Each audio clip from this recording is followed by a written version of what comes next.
ఇది ప్రభును ప్రియరక్షకుడైన యేసు క్రీస్తు నామంలో మీ అందరికీ నా యొక్క హృదయపూర్వకమైన వందనాలు. చాలామందికి వందనాలు చెప్పే అలవాట్లేదా? మరి ఎందుకమ్మా చేతులు జోడించి చెప్పట్లేరు? నేను మంచి చెప్తున్నాను కదా. నన్ను ఈరోజు వర్తమానం చెప్పడానికి నన్ను ఆహ్వానించిన ఆత్మీయ సహోదరుడు అన్న విలియం అన్న గారికి, అదే రీతిగా అక్కకి నా యొక్క హృదయపూర్వకమైన వందనాలు. దేవుడు మరి ముఖ్యంగా దేవుడు నన్ను ఈ స్థలం నిలబెట్టినందుకు దేవునికి మహిమ కలుగును గాక. మేము చాలామందికి నేను అంటే కోపం ఉన్నట్టుంది. మీ ముఖాలు చూస్తుంటే ఇట్లా పెట్టారు. నేను మీ పాలోని కాదు, నాది పాలెం అంతకంటే కాదు. అర్థమైందా? మీకు నాకు ఎలాంటి తగాదాలు లేవు. ఉన్నాయా? నేను ఎవరికి డబ్బులు ఇచ్చేది లేదు, మీరు నాకు ఇచ్చేది లేదు. మీ ఇంటి పక్కన ప్లేస్ నాది కాదు. చాలామంది పక్కన వాళ్ళతో గొడవలు పెట్టుకుంటారు. సో నవ్వుతూ ఉండండి. నవ్వు చాలా మంచిది. చెప్పండి, నవ్వు చాలా మంచిది. కొందరు ఎంతసేపు ఉన్నా కొందరి ముఖాలు చూస్తుంటే ఈ ఫెవిస్టిక్ తెలుసా? ఫెవిస్టిక్ ఎంతమంది తెలుసు? ఫెవిస్టిక్ చెప్పులు అది తెగిపోతే అతికేసుకుంటాను చూడండి, ఫెవిస్టిక్. ఆ ఫెవిస్టిక్ యాడ్కి వీళ్ళ ముఖాలు పెట్టాలనిపిస్తుంది. ఫెవిస్టిక్ యాడ్ ఇవ్వాలి. ఈ ఫెవిస్టిక్ ఎవరు నోరు తెరవలేరు అని యాడ్ ఇవ్వాలనిపిస్తుంది. అట్లనే ఉంటారు. ఎంత జోకేసినా నవ్వరు, ఎంత సంతోషం వచ్చిన అని నవ్వాలి. చిన్న జీవితం, నవ్వుతూ ఉండాలి. చాలామంది జీవితాలలో నవ్వు కరువైపోయింది. ఏమైంది? నవ్వు కరువైపోయింది. ఎప్పుడు మాసిపోయిన మొక్కలతోటే ఉంటారు. మీకు విషయం తెలుసా? నిజమైన అందం ఏందో తెలుసా? సౌందర్యం, అందము ఏదో ఫేర్ అండ్ లవ్లీ రాసుకుంటేనో ఇంకేదో పెట్టుకుంటారు కదా, అది కాదు. మనం నిజంగా దేవుని సన్నిధిలో ఆనందిస్తే, దేవునికి ప్రార్థన చేయడంలో దేవునితో మనం ఎక్కువ సమయాన్ని గడిపినప్పుడు ఆటోమేటిక్గానే మన ముఖం షైనింగ్లోనికి వచ్చేస్తుంది. దాంట్లో ఎలాంటి డౌట్ లేదు. మోషే అంట దేవుని దగ్గరికి వెళ్ళాడంట. 40 రాత్రులు 40 పగళ్ళు దేవునితో ఉన్నాడంట. మోషే దిగి వచ్చిన తర్వాత మోషే ముఖాన్ని చూడడానికి భయపడుతున్నారు.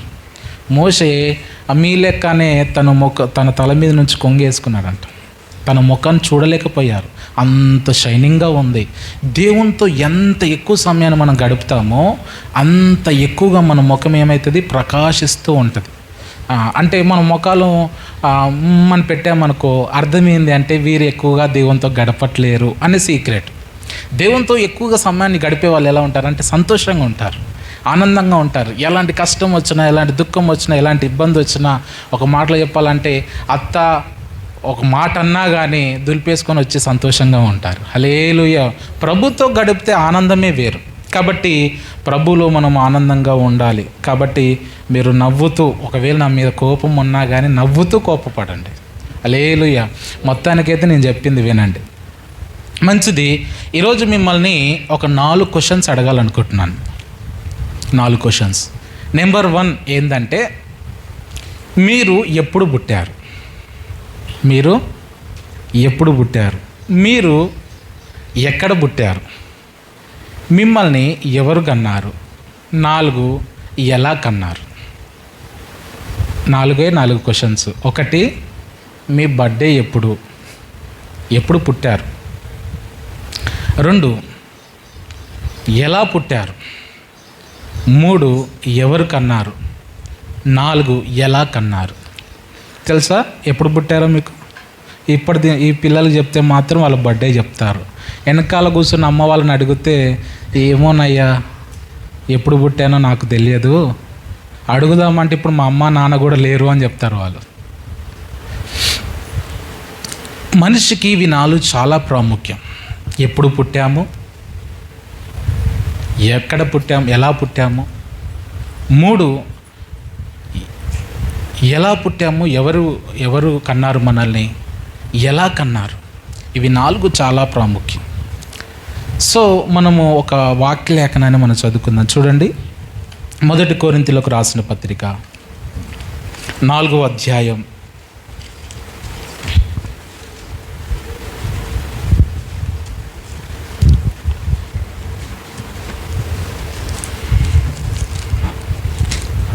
1 కొరింథీయులకు రాసిన పత్రిక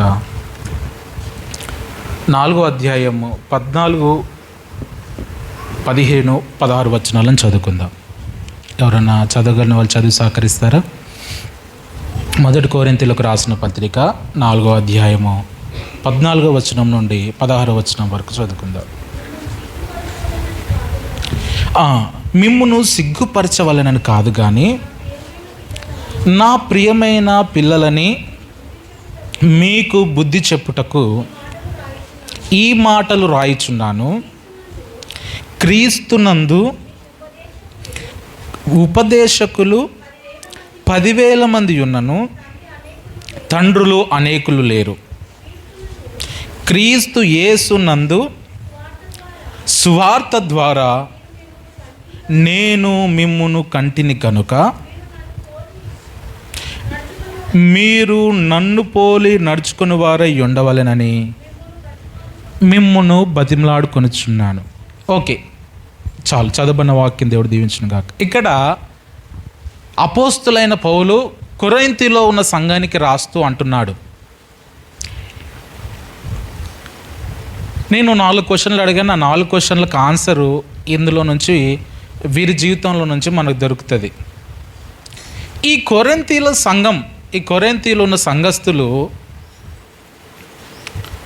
వారిని అపోస్తులైన పౌలు కంటిని అంటున్నాడు.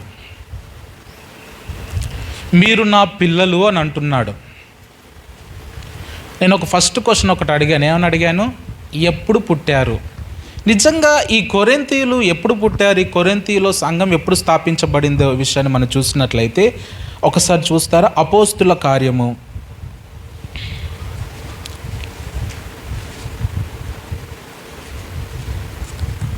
18వ అధ్యాయం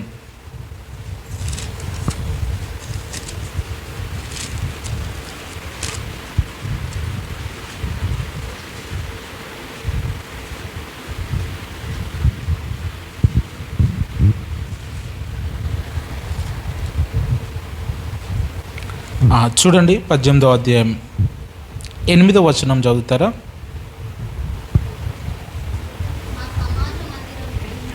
ఆ సమాజ మందిరపు అధికారి అయిన క్రీస్తు తన ఇంటి వారందరితో కూడా ప్రభువునందు విశ్వాసముంచును.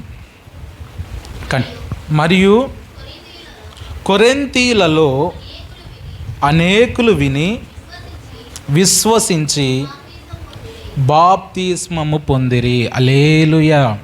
ఈ కొరింథీయులు ఎప్పుడు పుట్టారు అంటే, అపోస్తులైన పౌలు కొరింథీకి వెళ్ళి కొరింథీలో అక్కడ ఉండి అక్కడ క్రీస్తు సువార్త చేయడం ద్వారా అనేకులు క్రీస్తు యందు విశ్వాసం ఉంచి బాప్తిస్మము పొంది వాళ్ళు నూతన సృష్టిగా వారు జన్మించారు. ఇప్పుడు కొరింథీ సంఘంలో ఉన్న వారిని అందరినీ కూడా, ఇందాక నేను మిమ్మల్ని అడిగిన క్వశ్చను, మీరు ఎప్పుడు జన్మించారని అడిగితే వాళ్ళు ఏం చెప్తారు అంటే, మేము క్రీస్తు శకం 40వ సంవత్సరం నుంచి 50 సంవత్సరంలో ఆ పీరియడ్లో మేము జన్మించాం. ఏ టైంలో జన్మించారంటే వాళ్ళు క్రీస్తు శకము 40 నుంచి 50 సంవత్సరాల మధ్యలో మేము జన్మించాము అనే మాట కొరింథీయులు చెప్తూ ఉంటారు. వారి బర్త్డే ఏందో వాళ్ళకి తెలుసు, వారు ఎప్పుడు జన్మించారో వారికి ఒక క్లారిటీ అనేది ఉంది. రెండో విషయాన్ని మీరు గమనించినట్లయితే, వారు ఎప్పుడు జన్మించారు అంటే ఈ టైంలో జన్మించారని వాళ్ళు చెప్తారు. రెండో విషయాన్ని మీరు చూసినట్లయితే, ఎలా మీరు పుట్టారు అంటే వారు చెప్పే మాట ఏందో తెలుసా? అపోస్తులైన పౌలు అంటున్నాడు కొరింథీకి రాసిన పత్రిక 1వ అధ్యాయం 1 కొరింథీలకు రాసిన పత్రిక 4:14 ఏమంటారంటే, క్రీస్తు నందు సువార్త ద్వారా నేను మిమ్మల్ని కంటిని. ఎలా పుట్టారు వీళ్ళు?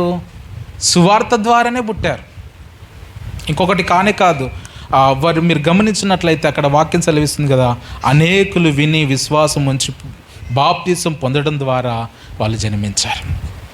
వాళ్ళు పుట్టింది ఎప్పుడు అంటే క్రీస్తు శకం 40 నుంచి 50 సంవత్సరం మధ్యలో వాళ్ళు పుట్టారు.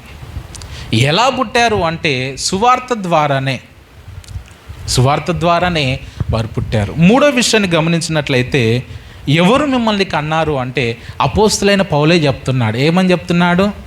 నేను మిమ్మును చెప్పండి నేను మిమ్మును కంటిని అని చెప్తున్నాడు. ఎక్కడ కన్నాడు? కొరింథీ ప్రాంతంలో ఆయన 18 నెలలు అక్కడ ఉన్నాడంట.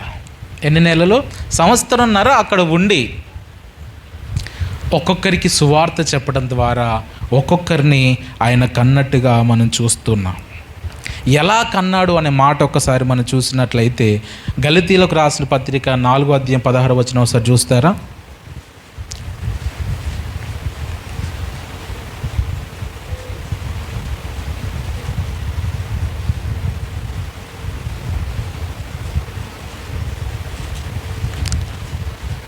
నాలుగు 19.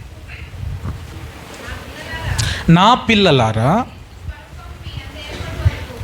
క్రీస్తు స్వరూపం మీ యందు ఏర్పడు వరకు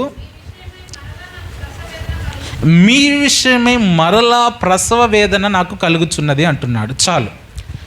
ఒకటి, వీరు ఎప్పుడు పుట్టారంటే క్రీస్తు శక 40వ సంవత్సరంలో వీళ్ళు పుట్టారు. ఎలా వీరు పుట్టారు అంటే క్రీస్తు సువార్త ద్వారా వీళ్ళు పుట్టారు. ఎవరు కన్నారు అంటే అపోస్తులైన పౌలు వీరిని కన్నాడు. ఆయన ఎలా కన్నాడు అంటే ప్రసవ వేదన చేత కన్నాడు. నిజంగా చాలామందికి ఎప్పుడు పుట్టామో తెలియదు. నేను ఒక మాట చెప్పాలనుకుంటున్నాను.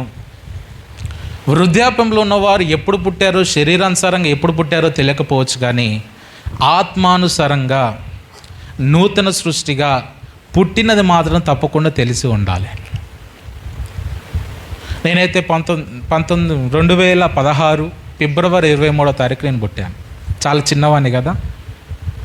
2016 ఫిబ్రవరి 23వ తారీఖు యేసు క్రీస్తుని సొంత రక్షకుడిగా నేను అంగీకరించి, నేను పాపిని, నా నీతి క్రియలు నన్ను పరలోకరాజుని తీసుకెళ్ళవని తెలిసి, యేసు క్రీస్తు యందే విమోచన అనే సత్యాన్ని తెలుసుకొని, యేసు క్రీస్తు తప్ప ఇంకొక వేరే దేవుడు లేడని, ఆయన యందే మోక్షం అని, ఆయన యందే విశ్వాసం ఉంచాలని, ఆయనే నిజమైన దేవుడు అని నేను నమ్మాను. కాబట్టి సువార్త ద్వారా నేను ఎప్పుడు పుట్టాను అంటే 2016 ఫిబ్రవరి 23. నాకంటే ముందు పుట్టిన వాళ్ళు చాలామంది ఉండొచ్చు. సీరియస్లీ ప్రతి క్రైస్తవునికి, ప్రతి విశ్వాసకి తాను ఎప్పుడు పుట్టాడనేది తెలిసి ఉండాలి. ఎప్పుడో పుట్టాను సార్ గుర్తుకు లేదు అంటే నిజంగా అది చాలా బాధాకరమైన విషయం. ఈరోజు మీరు కూర్చున్న మీలోనే నేను చాలామందిని అడిగితే మీరు ఎప్పుడు పుట్టారు అంటే కొందరు డేట్ చెప్పలేరు. నిజంగా పుట్టుక అనేది శ్రేష్టమా కాదా? చాలా ప్రాముఖ్యమైనది. నిజంగా మనం ఒక నూతన సృష్టిగా మారామంటే ఎంత ప్రాముఖ్యం. ఆ దినాన్ని, ఆ క్షణాన్ని మనం ఎలా మర్చిపోతాం? కాబట్టి ఎప్పుడు పుట్టామనేది కొరింథీయులకు ఒక ఐడియా ఉంది. ఎలా పుట్టారు ఇది చాలా ప్రాముఖ్యం. సువార్త ద్వారానే మనం పుట్టాలి. ఈ రోజులలో చాలా వార్తలు వస్తున్నాయి, గమనించండి. ఈ రోజులలో చాలామంది చాలా విధాలుగా ప్రభు దగ్గరికి ప్రజలు నడిపిస్తున్నారు, కానీ ప్రజలు వచ్చినంత స్పీడ్గానే వెళ్ళిపోతున్నారు. ఒక వ్యక్తిని ఆత్మానుసారంగా మనం కనాలి అనుకుంటే వారి జీవితంలో సువార్తను అప్లై చేయాలి. మనం క్రీస్తునందే, యేసు క్రీస్తునందే వారిని మనం కనాలి. అపోస్తలుడైన పౌలు అదే చేస్తున్నాడు. చాలామంది దేవుని దగ్గరకు వచ్చేవారు ఈ రోజులలో చాలామంది సేవకులు చెప్పే మాట ఏంటంటే, దేవుని దగ్గరికి వస్తే గర్భఫలం వస్తుంది, దేవుని దగ్గరికి వస్తే రోగం పోతుంది, దేవుని దగ్గరకు వస్తే అప్పులు పోతాయి, దేవుని దగ్గరికి వస్తే అది జరుగుతుంది ఇది జరుగుతుంది అనేసరికి చాలామంది వస్తున్నారు. దేవుని దగ్గరికి వస్తే ఇవన్నీ జరుగుతాయి కాదని నేను అనట్లేను, కానీ వీటన్నిటికంటే ముఖ్యంగా మన ప్రాణాన్ని మనం కాపాడుకున్న వారం అవుతాం. ఇది చెప్పాలి. చాలామంది సేవకులు ఏం చెప్తున్నారంటే ఇవి చూపిస్తున్నారు. సువార్త అంటే ఇది కాదు. ఎక్కడ కూడా మీరు సువార్తలలో చూడండి, దేవుని దగ్గరకు వస్తే మీకు అప్పులు తీరిపోతాయని, దేవుని దగ్గరకు వస్తే మీకు గర్భఫలం కలుగుతుందని, దేవుని దగ్గరకు వస్తే మీకు పిల్లలు పుడతారని, దేవుని దగ్గరకు వస్తే మీకు వివాహం అవుతుందని, దేవుని దగ్గరకు వస్తే మీకు ఉద్యోగం వస్తుందని ఏ సువార్తలలో కూడా రాయబడలేదు. ఒకవేళ ఆ విధంగా వస్తే మాత్రం అది చాలా రాంగ్ వే. ఒకటి మనం తిరిగి జన్మించడానికి గల కారణం ఏంటి అంటే మనం నిత్యరాజ్యాన్ని స్వతంత్రించుకోవాలి కాబట్టి నీవు పుట్టినది సమయం నీకు తెలిసి ఉండాలి. అది చాలా ప్రాముఖ్యం. ఎప్పుడు నువ్వు పుట్టావు, ఎక్కడ నువ్వు పుట్టావు, ఎవరు నిన్ను కన్నారనేది చాలా ప్రాముఖ్యం. ఈ రోజులలో చాలామంది కొన్ని సంఘాలలోకి వెళ్ళిపోయిన తర్వాతకి అక్కడ ఉన్న వారిని ఏమంటారంటే డాడీ మమ్మీ అని అంటారు. ఏమంటారు? మమ్మీ డాడీ అంటారు. అసలుకి మమ్మీ డాడీ అని అర్థం ఏంది? తల్లిదండ్రులను అంటారు కదా. నిజంగా మమ్మీ డాడీ అని ఎవరిని పిలవాలంటే ఎవరైతే ఆత్మలను కంటారో, ఎవరైతే మిమ్మల్ని రక్షణలోనికి నడిపిస్తారో, ఎవరైతే క్రీస్తు దగ్గరికి మిమ్మల్ని తీసుకొస్తారో వారిని మాత్రమే ఆత్మీయ తల్లిదండ్రులు అనాలి. ఈ రోజులలో చాలామంది వేరే వేరే సంఘాల నుంచి ఇంకొక సంఘం దగ్గరికి వెళ్ళి కూడా వారిని మమ్మీ డాడీ అని పిలిచేస్తున్నారు. అపోస్తులైన పౌలు అంటున్నాడు, నేను మిమ్మల్ని కంటిని. ఎలా కన్నానంటే సువార్త ద్వారా కన్నాను. ఇంకొక ఏదో మభ్యపరిచో ఏదో ఇచ్చో నేను మిమ్మల్ని కనలే. ఈ కొరింథీయులను కనే టైంలో మీరు చూసినట్లయితే అక్కడ ఆయన 18 నెలల సమయాన్ని గడిపి ఆయన ఏం చేశాడంటే డేరాలు కుట్టుకుంటూ సువార్త చెబుతూ వాక్యాన్ని బోధిస్తూ అక్కడ ఉన్న వారిని ప్రభువులోనికి నడిపించాడంట. ఒకరి మీద ఆధారపడలే, కష్టపడ్డాడు, పని చేశాడు, సంఘాన్ని అభివృద్ధి పరుస్తూ ఆత్మలు కంటూ ఉన్నాడు అని ఆయన ఏమంటున్నాడు అంటే నేను మిమ్మల్ని కంటిని. ఎలా కన్నాడు అనే మాట గలతీయులకు రాసిన పత్రిక 4వ అధ్యాయం 19వ వచనంలో అంటున్నాడు, ప్రసవ వేదన చేత కన్నాను. ఒక మాట చెప్పండి, ఏ తల్లైనా ప్రసవ వేదన పడకుండా ఏమన్నా కంటదా? తల్లులారా, ఏ తల్లైనా వారి పిల్లల్ని ప్రసవ వేదన పడకుండా కంటారా? అంటే మీరు చెప్పండి అమ్మ, కన్నారా లేదా? ప్రసవ వేదన ప్రతి తల్లికి ఉంటుంది. నాకు ఇద్దరు కూతుర్లను దేవుడు మంచి బహుమానంగా ఇచ్చాడు. ఫస్ట్ పాప నార్మల్ డెలివరీ అయింది. మా వైఫ్ని హాస్పిటల్కి నేను తీసుకువెళ్ళినప్పుడు ఆమె పడుతున్న వేదన, ఆ బాధ, కన్నీళ్ళు కారిపోతూ ఉన్నాయి, చాలా ఏడుస్తుంది. ఎంత పెయిన్ భరించిందో మాటలు చెప్పలేం. తల్లులు ఇక్కడ ఎక్కువగా ఉన్నారు, మీకు తెలుసు. ఒక బిడ్డని కనాలి అంటే ఎంత ప్రసవ వేదన పడాలో. ప్రసవ వేదన పడకుండా ఎవరు కూడా పిల్లని కనలేరు. ఇప్పుడు టెక్నాలజీ వేరే అయిపోయింది. ఇప్పుడు ఏం తెలుసా, టెస్ట్ ట్యూబ్ అని, తర్వాతకి మన గ్రూప్ తీసుకొని వేరే వాళ్ళ గర్భంలో మన బిడ్డను పెంచే సిస్టమేటిక్ వచ్చింది. ఒక విషయం చెప్పండి, వేరేటోళ్ళకి పుట్టిన పిల్లలు మన పిల్లలు అవుతారా? ఏదో కొత్త టెక్నాలజీ వచ్చింది కానీ అది కరెక్ట్ కాదు. ఏ పిల్లవాడైనా, ఏ పాప అయినా, ఏ బాబైనా ప్రసవ వేదన పడకుండా ఎవరు కూడా ఈ భూమి మీదకి రాలేరు. ఒక విషయం గమనించండి, ఎందుకు ఆ తల్లి ప్రసవ వేదన పడుతుంది? ఆ ప్రసవ వేదన పడడానికి గల కారణం ఏంది? ఎంతో ప్రసవ వేదన పడుతుంది. ఆ పాప బాబు పుట్టిన తర్వాతకి ఆ పడిన బాధంతా మర్చిపోతుంది. ఒక పాపనైనా ఒక బాబునైనా కనడానికి 9 నెలలు లేదా 10 నెలలు ఒక తల్లి కేటాయించాలి. కానీ ఆత్మీయంగా ఒక పిల్లవాడిని కానీ ఒక బాబునే కానీ ఒక పాపనే కానీ కనాలి అంటే 9 నెలల సమయం సరిపోతుంది అంటారా? గమనించండి, ప్రసవ వేదన అనేది ఆ కనే టైంలో మాత్రమే తల్లికి ఉంటుండొచ్చు. కానీ అపోస్తలుడైన పౌలు అంటున్నాడు, ప్రసవ వేదనను పడుతూ ఉన్నాను. ఒకరోజుతో అయిపోలేదు అది, ప్రతిరోజు నేను ప్రసవ వేదన పడుతూ ఉన్నాను. ఎందుకో తెలుసా? క్రీస్తు స్వరూపంలోనికి మీరు మారాలి, అప్పటి వరకు నేను ప్రసవ వేదన పడుతూనే ఉన్నానని చెప్తున్నాడు. గమనించండి, మీరు పుట్టిన దినాన్ని మీరు మర్చిపోవచ్చేమో కానీ మిమ్మల్ని కన్నా మీ తల్లిదండ్రులు మాత్రము ఆ దినాన్ని ఎప్పటికీ మర్చిపోరు. కారణం ఏందో తెలుసా? ఊరికనే మీరు రాలే, దానికి వారు ఎంతో వెల చెల్లించారు, ఎంతగానో ప్రయాసపడ్డారు, ఎంతగానో శ్రమించారు. నిజంగా ప్రసవ వేదన పడి అపోస్తులైన పౌలు వారిని కన్నాను అని చెప్తున్నాడు. నిజంగా ఆత్మీయ తల్లిదండ్రులు అని పిలిపించుకోవాలంటే దానికి అర్హత కావాలి. ఊరికిని ఆ పదాన్ని వారు పిలిపించుకోలేరు. కానీ నిజంగా ఆత్మీయ పిల్లల కొరకు వారు పడిన ప్రయాసం అనేది అంత ఇంత కాదు. అపోస్తులైన పౌలు అంటున్నాడు, మీరు నా పిల్లలు, మిమ్మల్ని సిగ్గుపరచాలని మాటలు నేను చెప్పట్లేను, మీకు బుద్ధి చెప్పాలని మాటలు నేను చెప్తున్నాను. మీకు ఉపదేశకులు 1000 మంది ఉండొచ్చు, కానీ తండ్రులు ఎక్కువగా ఉండరు, ఒక్కలే ఉంటారు. చెప్పండి, తండ్రి ఒక్కరు ఉంటారా, ఇద్దరు ఉంటారా? కొంచెం మీరు మాట్లాడితే నేను ముందుకెళ్తానమ్మా, నాకు స్పందించాలి. తండ్రులు ఇద్దరు ఉంటారా, ఒక్కరు ఉంటారా? ప్రీచర్స్ ఎంతమంది ఉంటారు?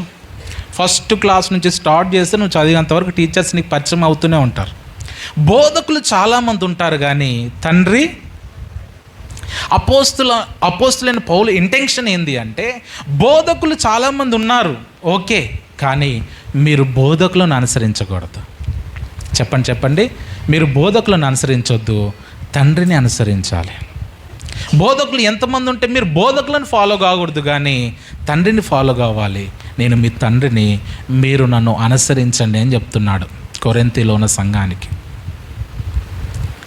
Very simple. ఒక మాట మళ్ళొకసారి చదవండి.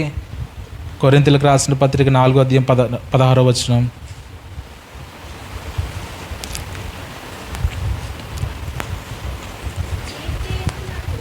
క్రీస్తు యేసునందు సువార్త ద్వారా నేను మిమ్మును కంటిని గనక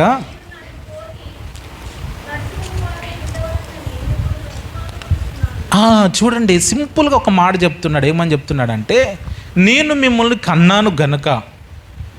ఎందుకు అపోస్తులైన పౌలుని అనుసరించి కొరింథీలు నడవాలి అంటే, అపోస్తులైన పౌలు కొరింథీలను కన్నాడు, ఆత్మానుసారంగా వారిని రక్షణలోనికి నడిపించాడు, క్రీస్తు యొద్దకు నడిపించాడు.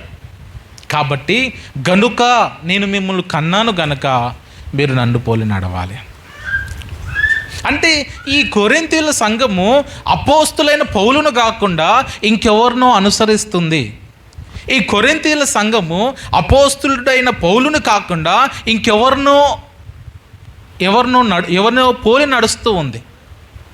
అది అపోస్తులైన పౌలుకు తెలిసింది కాబట్టి కొరింథీలో ఉన్న సంఘానికి రాస్తూ అంటున్నాడు, మిమ్మల్ని నేను కన్నాను కనుక మీరు నన్ను పోలి నడవాలి. ఈ స్టేట్మెంట్ చాలా సూపర్గా ఉంటుంది. అపోస్తులైన పౌలు ఏమంటున్నాడంటే, మీరు నన్ను పోలి నడవాలి అని చెప్తున్నాడు. నేను అన్నాను, ఒక దైవజనుని పోలి ఎందుకు ఆ సంఘం నడవాలి అని ఆలోచిస్తే, ఆ దైవజనుడు ఇంకొక చేట ఏమని అంటాడంటే, అదే కొరింథీలకు రాసిన పత్రిక 11వ అధ్యాయం 1వ వచనం ఒకసారి చదవండి. నేను క్రీస్తుని పోలి నడుచుకొనుచున్న ప్రకారము మీరు నన్ను పోలి నడుచుకునుడి. గట్టిగా చప్పలు కొట్టి దేవుని నామమున పరచుదాం. ఊరికేనే అపోస్తులైన పౌలు నన్ను పోలి నడుచుకున్నాడు అనలేడు, కానీ అపోస్తులైన పౌలు క్రీస్తుని పోలి నడుచుకుంటున్నాడు. హల్లెలూయా. అపోస్తులైన పౌలు క్రీస్తుని పోలి నడుచుకుంటున్నాడు కాబట్టి ఇప్పుడు కొరింథీలో ఉన్న సంఘంలో ఉన్న వారిని అపోస్తులైన పౌలును పోలి నడుచుకోమని చెప్తున్నాడు. నిజంగా అపోస్తులైన పౌలు మరి క్రీస్తుని పోలి నడుచుకున్నాడా లేడా అనేది మనము 3 విషయాలు మనం చూసినట్లయితే, ఆ తర్వాతకి కొరింథీయులు అపోస్తులైన పౌలును పోలి నడుచుకోవాలా లేదనేది మనం ఆలోచిద్దాం. నెంబర్ 1, ఈ పౌలు క్రీస్తుని పోలి నడుచుకున్నాడు అనడానికి బెస్ట్ ఎగ్జాంపుల్ ఒకటి ఏంటిది అంటే, ఈ పౌలు క్రీస్తులో ఉన్న ప్రేమను చూశాడు. నా యేసు ప్రేమ గల దేవుడు. చెప్పండి, నా యేసు.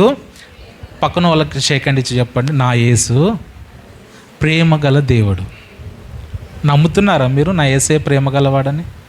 నమ్ముతున్నారా? మనకు ప్రేమ లేదండి. మన ప్రేమ దేనికి పనికిరాదు. మన ప్రేమ ఎలాంటి ప్రేమ అంటే, కారము మన ఇంట్లో కారం అయినప్పుడు వదిన కారం ఇస్తావని వెళ్తాం కదా, కారం ఉంచుకొని కూడా కారం లేదని ఆమె చెప్తా చూడు, అప్పుడే మన ప్రేమ అక్కడనే పోతుంది. ఇక నిజం, ఏదన్నా చిన్న విషయంలోనే మన ప్రేమను మనం కోల్పోతాం. కానీ మన ప్రేమ వసంటి ప్రేమ కాదు. ఆయన ప్రేమ జగములో ఎక్కడ దొరకదు, అంత ప్రేమ గలవాడు. ఈ అపోస్తులైన పౌలు యేసు ప్రేమను చూశాడు. అపోస్తుల కార్యం 9వ అధ్యాయంలో మీరు చూసినట్లయితే ఈ అపోస్తులైన పౌలు ఆ మార్గం గుండా వెళుతున్న వారిని చంపాలని పత్రికలు రాపించుకొని అది అతనికి జీవనాధారంగా ఎంచుకొని ఆ ప్రాంతం గుండా వెళ్తున్నప్పుడు సడన్గా హఠాత్తుగా ఒక వెలుగు ప్రకాశించింది. అతను గుర్రం మీద నుంచి కింద పడిపోయిన తర్వాత అతని కళ్ళు కనిపించట్లేవు. ఒక స్వరం వినిపిస్తుంది. ఏమని స్వరం వినిపిస్తుందంటే, సౌలా సౌలా నీవేళ నన్ను హింసిస్తున్నావు. నీవెవడు ప్రభువా అంటే, నేను హింసిస్తున్నా యేసుని అని అన్నాడు. చాలు. ఇక్కడనే సౌలుకి దేవుని ప్రేమ అర్థమైపోయింది. అపోస్తులైన పౌలుకి ఎలా తెలుసా? ఈ పౌలు సౌలుగా ఉన్నప్పుడు ఎవరైతే క్రీస్తు మార్గమును అనుసరిస్తున్నారు, ఇక్కడ ఒక మంచి మాట తీయండి ఒకసారి. ఆ మాట అపోస్తుల కార్యం 9వ అధ్యాయం మొదటి నుంచి ఎవరైనా చదువుతారా? మైక్ తీసుకొని చదవండి. ఈ మాట పెన్సిల్స్ ఉన్న అండర్లైన్ చేసుకోండి. అద్భుతమైన మాట. సౌలు ఇంకను ప్రభు యొక్క శిష్యులను బెదిరించుటయు హత్య చేయుటయును తనకు ప్రాణాధారమైనట్టు ప్రధాన యాజకుని యొద్దకు వెళ్ళి, ఈ మార్గమందున్న పురుషులనైనను స్త్రీలనైనను కనుగొనిన ఎడల వారిని బంధించి యెరూషలేమునకు తీసుకొని వచ్చుటకు దమస్కులోని సమాజంలో వారికి పత్రికలు ఇమ్మని అడిగాను. ఇక్కడ మీరు గమనించినట్లయితే ఈ మార్గమందున్న అని ఉందా? ఓకేనా? నా బైబిల్లోనే ఉందా? మీ బైబిల్లో కూడా ఉందా? ఈ మార్గమందున్న, ఈ మాట చాలా ప్రాముఖ్యం అండి. క్రైస్తవ్యము అంటే మతము కాదు. నా వైపు చూస్తే మాట వినండి. క్రైస్తవ్యము అంటే మతం కాదు. యేసుక్రీస్తు వారు 3 విషయాలు అంటాడు. నేనే సత్యం, నేనే జీవం, నేనే మతం అనలే, నేనే మార్గం అన్నాడు. ఈ మార్గము చాలామంది మన ఊర్లలో, మన ఇంటి పక్కన వాళ్ళు మన బైబిల్ పట్టుకుని వెళ్తే, ఆ మతాన్ని పుచ్చుకున్నావా, ఆ మతంలోకి దిగినవా, ఆ మతంలోనికి దూకినవా అంటారు. మీరు చెప్పాలి, అది మతం కాదు, అది మార్గం. మతము ఒకరినొకరు చంపుకోమంటది, మార్గం నిన్ను వలె నీ పొరుగు అని ప్రేమించమంటది. హల్లెలూయా. నిజంగా ఈ మార్గమందున పురుషులను స్త్రీలను చంపుట కొరకు పత్రికలు ఇమ్మని అడిగి అది జీవనాధారంగా ఎంచుకొని ప్రయాణమే వెళ్తున్నాడు.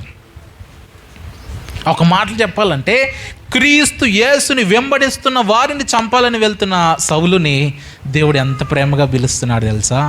సౌలా సౌలా అని పిలుస్తున్నాడు. మదర్ తెరీసా ఎంతమందికి తెలుసు? మదర్ తెరీసా మన దేశం కాదండి. మదర్ తెరీసా మన దేశం కాదు. మన దేశం చూడడానికి వచ్చింది. మన దేశం చూడడానికి వచ్చినప్పుడు కోల్కతా ప్రాంతంలో చాలామంది కుష్ఠరోగులు ఉన్నారంట.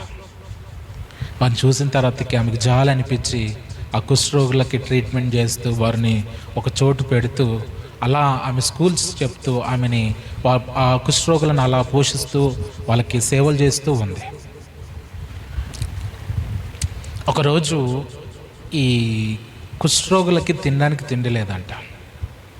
కుష్ఠరోగులకి తినడానికి తిండి లేకపోతే వారికి ఏదైనా ఆహారం తీసుకొచ్చి పెడదామని చెప్పి ఆ కాలంలో జమీందారిగా ఉన్న ఒక ఆయన దగ్గరికి వెళ్ళి కొంగు చాపి నేను కుష్ఠరోగులకి సేవ చేస్తున్నాను, అయితే కుష్ఠరోగులకి ఈరోజు తినడానికి తిండేం లేదు, మీ దగ్గర ఏమైనా ఉంటే ఇస్తారా అని అడిగిందంట.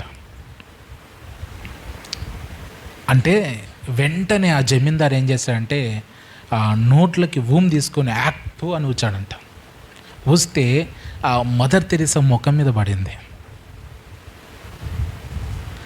ఆ మదర్ తెరీసా ముఖం మీద పడ్డప్పుడు ఆ కూర్చున్న ఆ ఊమునంతా తీసుకొని ఆమె అన్న మాట ఏం తెలుసా? ఈ ఊము నాకు సరిపోతుంది, కుష్ఠరోగులకి ఇంకేమైనా ఉందా అని అడిగిందంట. ఏంది? ఈ ఊము నాకు సరిపోతుంది, నాకు కడుపు నిండుతుంది, కానీ కుష్ఠరోగులకి ఏమైనా ఉంటే ఇస్తావా అనేసరికి ఆ జమీందారి మనసు కరిగిపోయిందంట.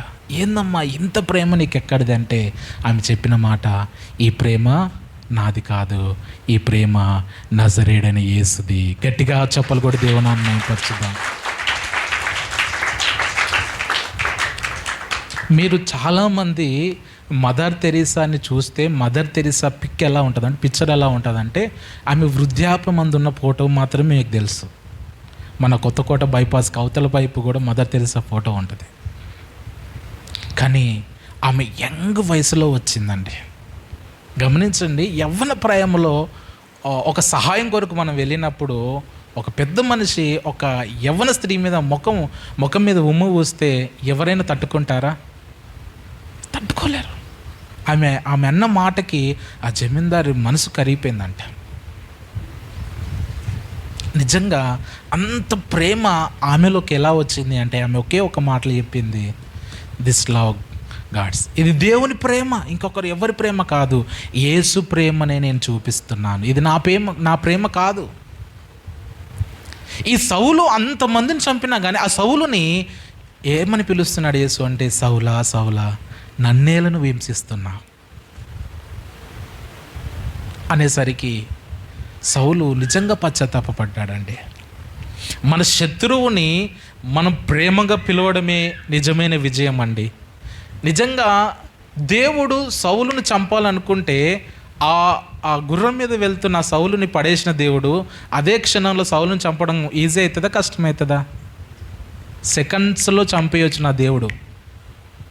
ఈ రోజులలో ప్రజలు ఏమనుకుంటున్నారు, విశ్వాసులు ఏమనుకుంటున్నారంటే, దేవుడు ఎందుకు మౌనంగా ఉంటున్నాడు, మన శత్రువులను మన మీద విరుచుకుపడుతుంటే వారిని ఏమీ చేయలేకపోతున్నాడు, అందుకే వారు మన మీద విరుచుకుపడుతున్నారు. నా దేవుడు చంపడం నా దేవునికి చేత కాదని మీరు అనుకోకండి. నా దేవుడు అనుకుంటే ఈ భూమి మీద ఎవరిని బ్రతకనివ్వలేడు. కానీ నా దేవుడు ప్రేమామయుడై ఉన్నాడు. సౌలు ఆ విషయంలో షాక్ అయిపోయాడు. ఇంత దుర్మార్గుణ్ణి, ఇంత హంతకుణ్ణి, ఇంత దూషకుణ్ణి, ఒకరిని చంపడమే నాకు ప్రాణాధారంగా ఎంచుకున్న నన్ను ఈ దేవుడు ఎంత ప్రేమగల దేవుడు, పేరు పెట్టి సౌలా నన్ను పిలుస్తున్నాడు. సో దేవుని ప్రేమని ఆ సౌలు చూశాడు కాబట్టి అదే ప్రేమని సౌలు చూపించినట్టుగా మనం చూస్తున్నాం. చూడండి, కొరింథీయులకు రాసిన పత్రిక 13వ అధ్యాయం ఒకసారి చూస్తారా? మొదటి కొరింథీయులకు రాసిన పత్రిక, ఇవన్నీ మొదటి కొరింథీయులు ఉన్న మాటలు మాత్రమే. చూడండి, మొదటి కొరింథీయులకు రాసిన పత్రిక 13వ అధ్యాయం మొదటి నుంచి ఎవరైనా చదువుతారా?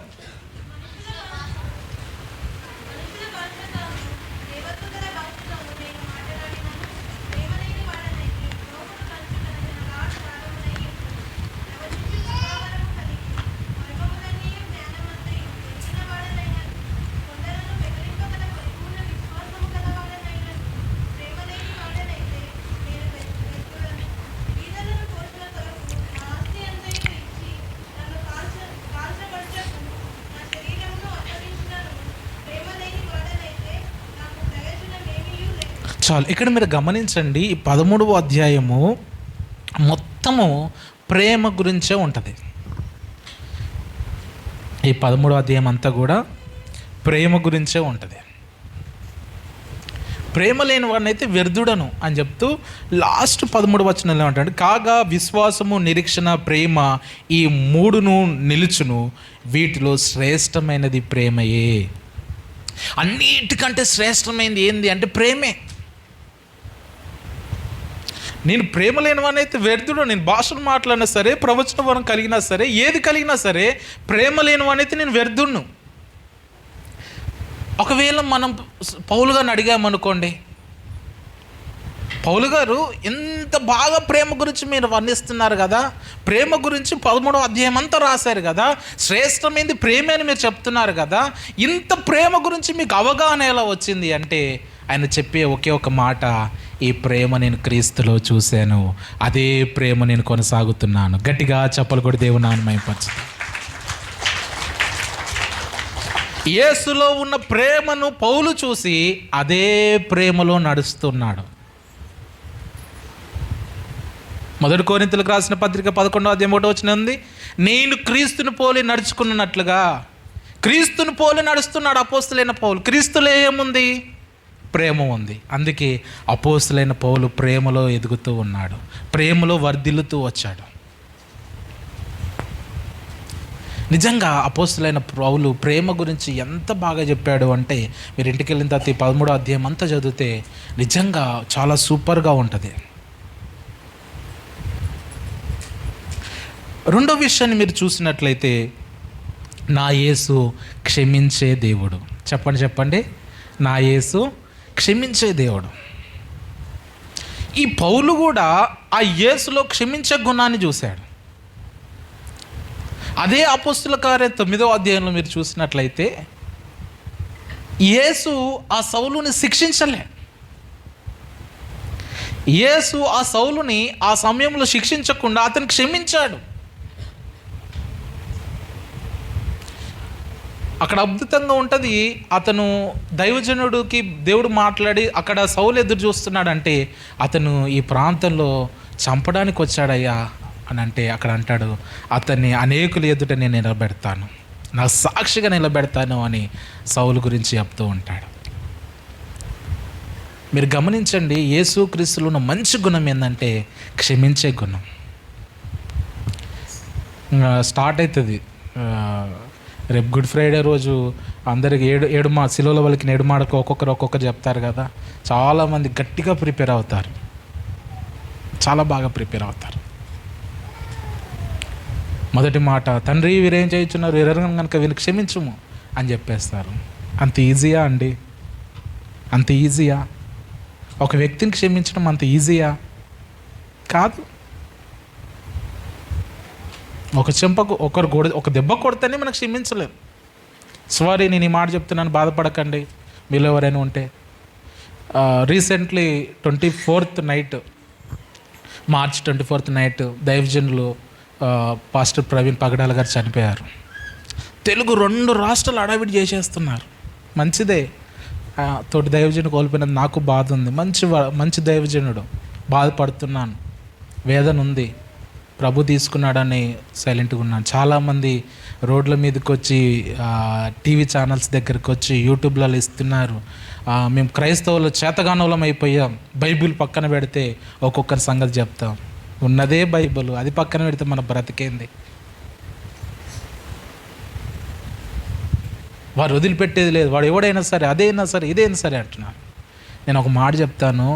జెస్సికా పగడాల గారు, ఆమె ఏమన్నారంటే, మా దేవుడు మాకు క్షమించడం నేర్పించాడు. మా హస్బెండ్ కానీ ఎవరు చంపారో మాకు తెలియదు, కానీ వారిని నేను క్షమిస్తున్నానని చెప్పింది. గట్టిగా చప్పులు కూడా దేవుని అన్యాయపరిచింది.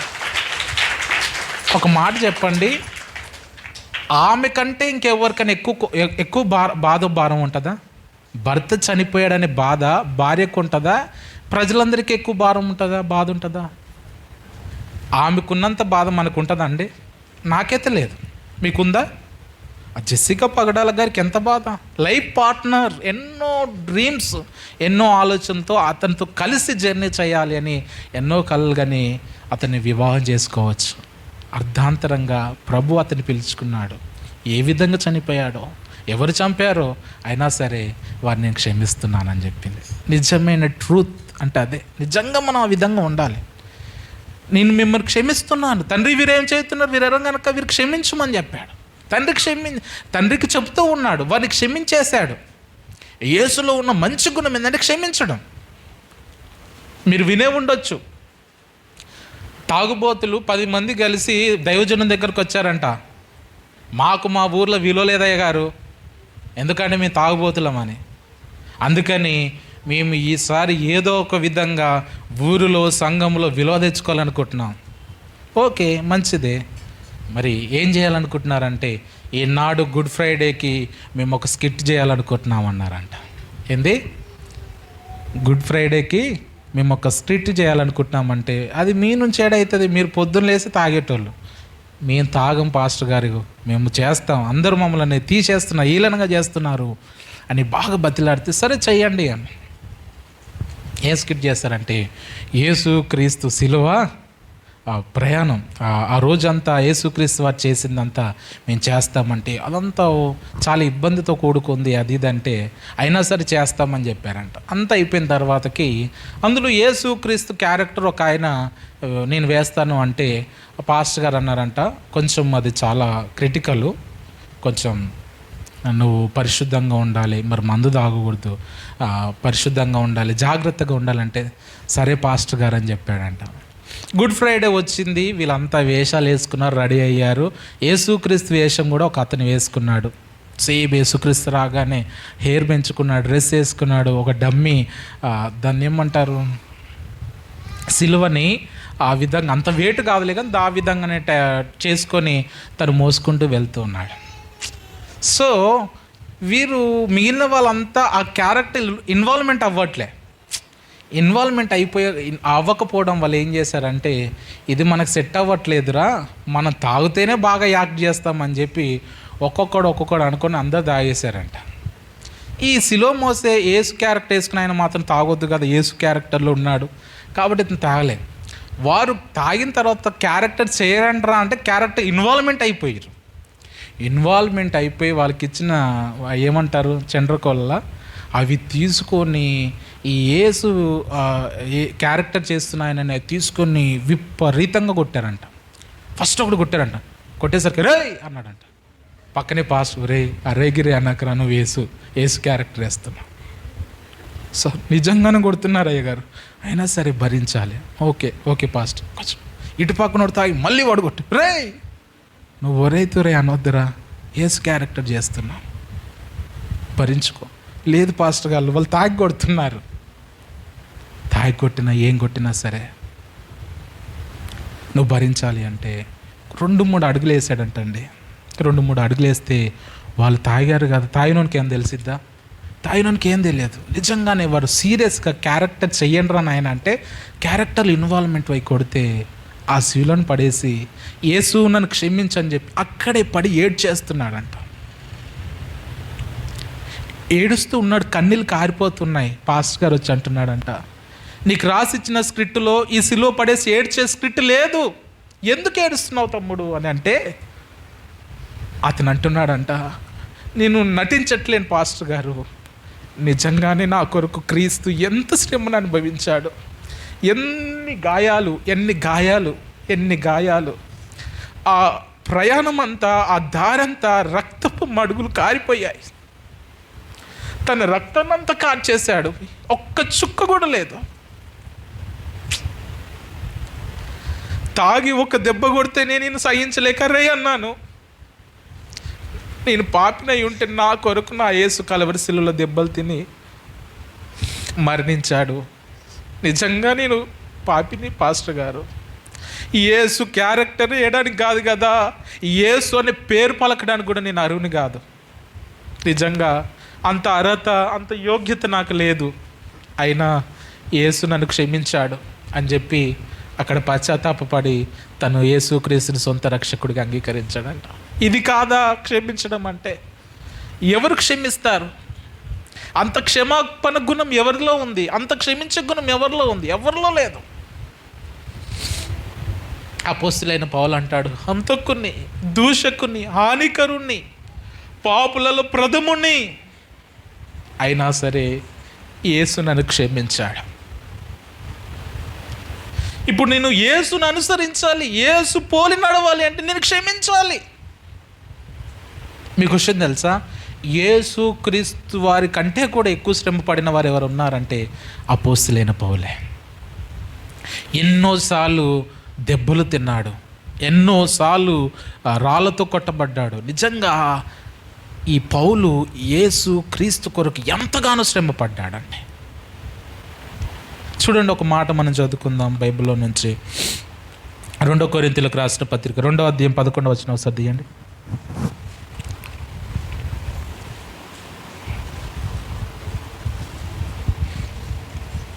2 కొరింథీయులకు రాసిన పత్రిక 2వ అధ్యాయం 10-11 వచనాలు చదవండి.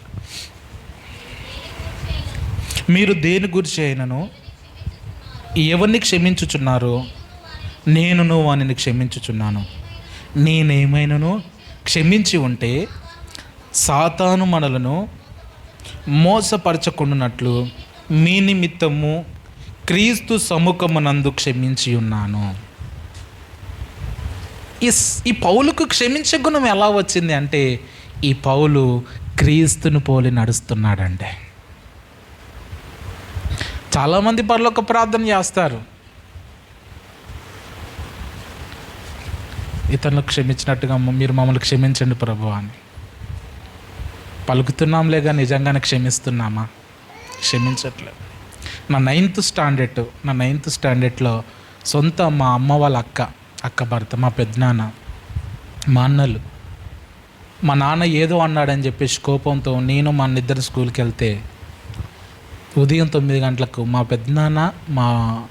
పెద్దనాన్నకున్న 2 కొడుకులు, మా అన్నలు ముగ్గురు వచ్చి నడి రోడ్డు మీద అందరూ చూస్తుంటే మా అమ్మని మా నాన్నని విపరీతంగా కొట్టారు.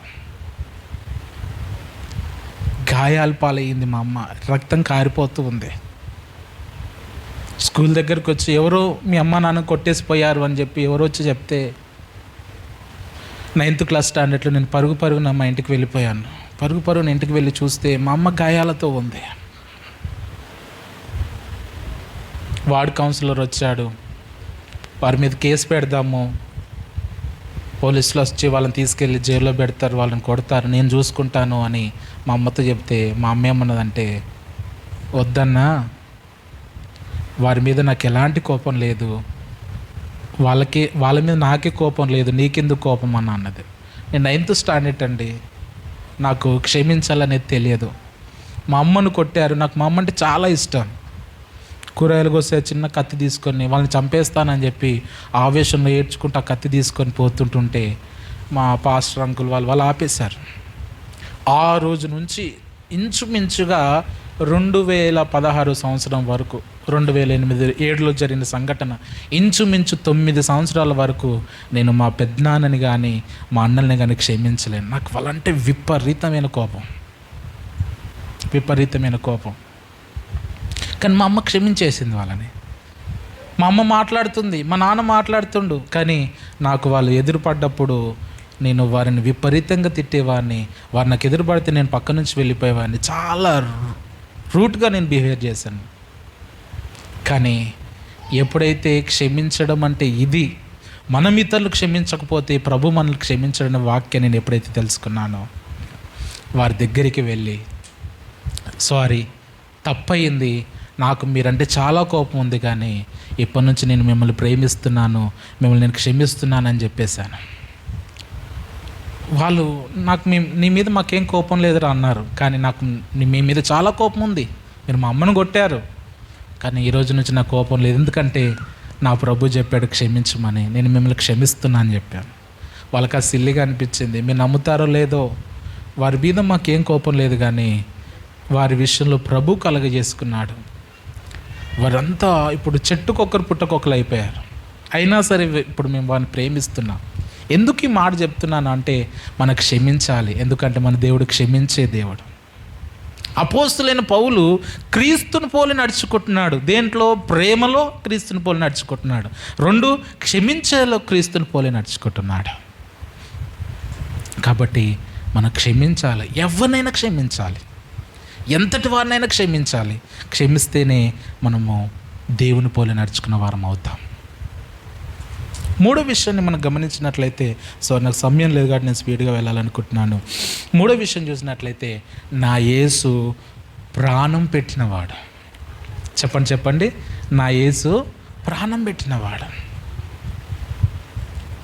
నిజమైన స్నేహితుడు ప్రాణం పెడతాడు. ఆయన కంటే గొప్పవారు ఎవరున్నారు? ఆయన ప్రాణం పెట్టేస్తాడు. దేవుని పోలి అపోస్తులైన పౌలు నడుచుకుంటున్నాడు.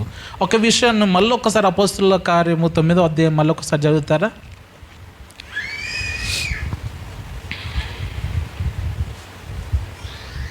మొదటి నుంచి, అపోస్తుల కార్యము 9వ అధ్యాయం మొదటి నుంచి చదువుతారా?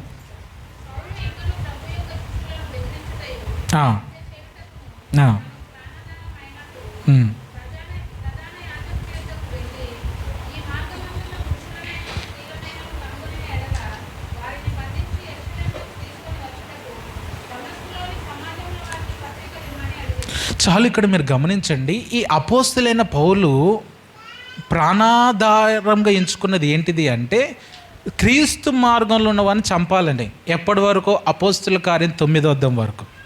ఆ తర్వాతకి అపోస్తులైన పౌలు 90 డిగ్రీస్లో తిరిగాడు. ఇలా వెళ్తున్నవాడు ఇలా తిరిగి క్రీస్తు బిడ్డల కొరకు హతసాక్షి అయిపోయాడండి. యేసు మార్గంలో అనుసరించే వారిని చంపడానికి వెళ్ళిన ఈయన యేసు ప్రజల కొరకు, యేసు బిడ్డల కొరకు, యేసు కొరకు హతసాక్షిగా చనిపోయాడు. దేవుని ప్రజలను చంపాలనుకున్న తాను దేవుని కొరకు, దేవుని ప్రజల కొరకు హతసాక్షిగా చనిపోయాడు.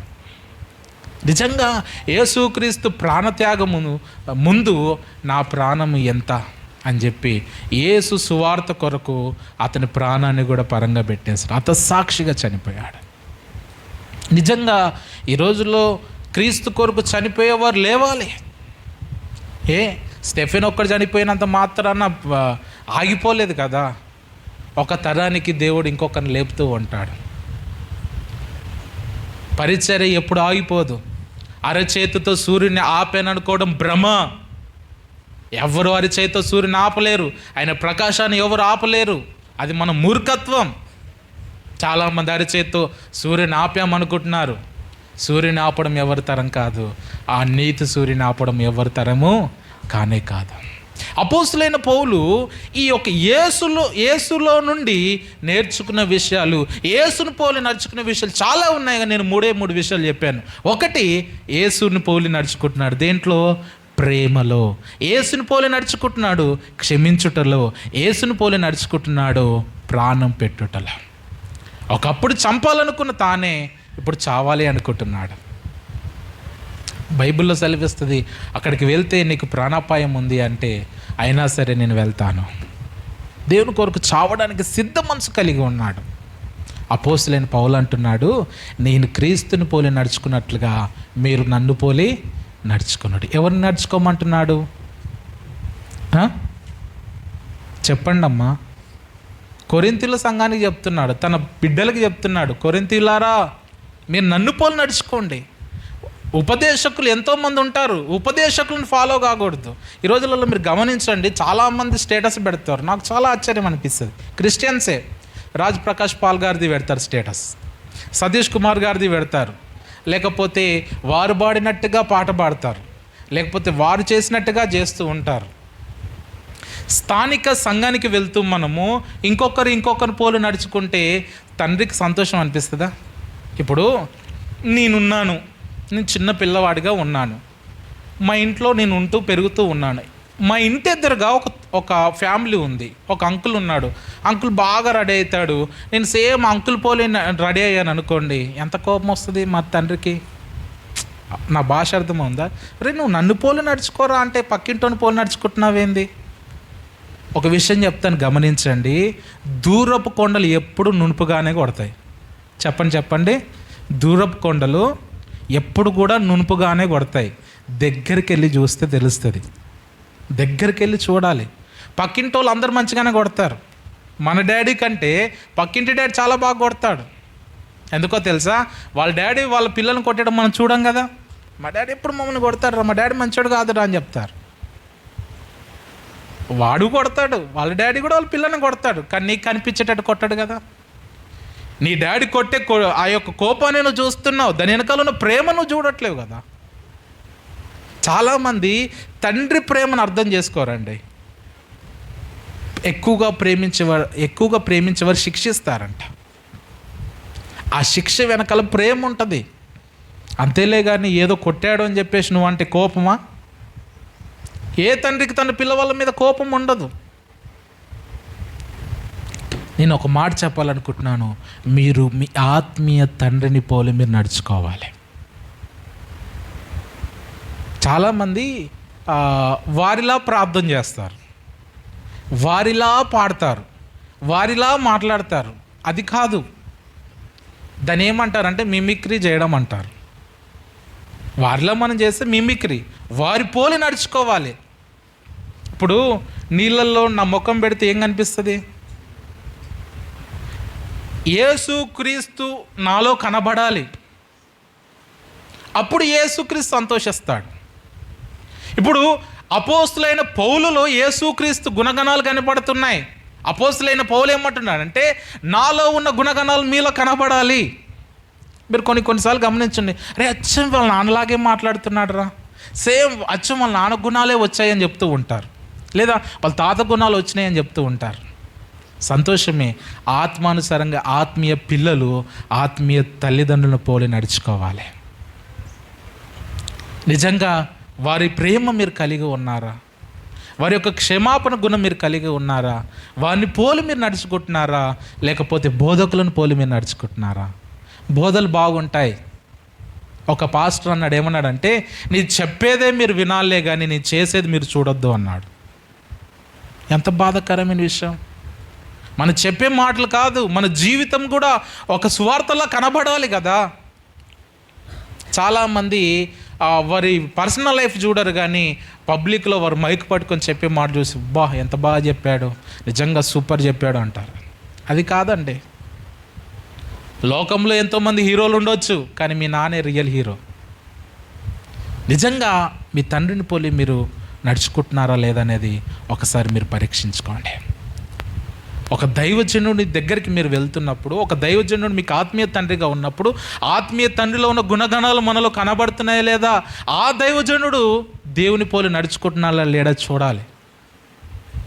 ఎప్పుడైతే మనం పరీక్షించుకుంటామో, పరిశీలించుకుంటామో, మనం ఆ విధంగా మారుతాం. అపోస్తులైన పౌలు అంటున్నాడు, కొరింథీల సంఘం అంట ఆత్మీయ తండ్రి అయిన అపోస్తులైన పౌలును పోలి నడుచుకోవట్లేరంట, బోధకులను పోలి నడుచుకుంటున్నారంట. అందుకే చెప్తున్నాడు, మీకు సిగ్గుపరచాలని కాదు కానీ బుద్ధి చెప్పాలని. ఎవరిని పోలి నడుచుకోవాలంటే ఆత్మీయ తండ్రిని పోలి నడుచుకోవాలి.